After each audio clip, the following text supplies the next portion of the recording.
JSAM ministries வழங்கும் வேதமும் குறளும். இன்று வேதவசனம்.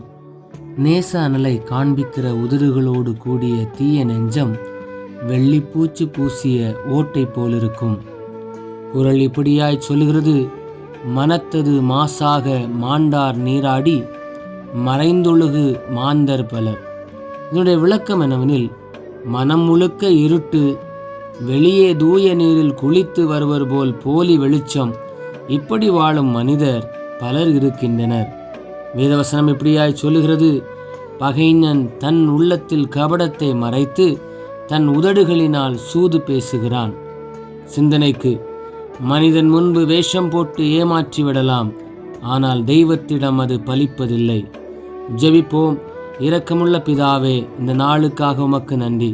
நாங்கள் மனிதர்களுக்கு முன்பாக நல்லவர்கள் போல நடித்தும் இருதயத்தில் வஞ்சகத்தை வைத்தும் இரு வாழ்க்கை வாழாமல் தெய்வம் பார்க்கின்றார் என்கிற உணர்வோடு வாழ்ந்து நற்குணத்தை வெளிக்காட்ட எங்களுக்கு கிருபை தாரும். இயேசுவின் நாமத்தில் பிதாவே, ஆமேன். இந்த நாள் இனிய நாளாக அமைய வாழ்த்துக்கள். கர்த்தர் உங்களை ஆசீர்வதிப்பாராக. ஆமேன்.